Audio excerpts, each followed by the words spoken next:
నిజాం రాజులు వాడినటువంటి టోపీలు చూస్తున్నారు కదా, ఏ విధంగా ఉంది. చార్మినార్ శాంపిల్ చూడవచ్చు, అది ఇక్కడ కూడా చూడవచ్చు. ఇక్కడ అప్పటి రాణులు వాడినటువంటి బ్యాంగిల్స్ ఏ విధంగా ఉన్నాయో చూస్తున్నారు కదా. ఇక్కడైతే అప్పటి ఖురాన్, మరియు ఇక్కడ మీరు చూడవచ్చు Nampally railway station, Hyderabad railway station. అప్పటి పోస్టల్ ఏ విధంగా ఉన్నాయో చూస్తున్నారు కదా, కాయిన్స్. దీని యొక్క పూర్తి వీడియో అయితే కింద లింక్ ఇస్తా.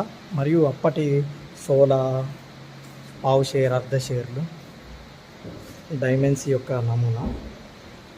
ఇక్కడ చూస్తే బాటలు కనిపిస్తే కింద లింక్ ప్రెస్ చేసి ఫుల్ వీడియో చూడొచ్చు. కత్తి పిడి చూడొచ్చు, బంగారంతో చేసింది. ఇంకేం కలిసే వెళ్ళి పూర్తి వీడియో నా ఛానల్లో ఉంటుంది, చూసేసి.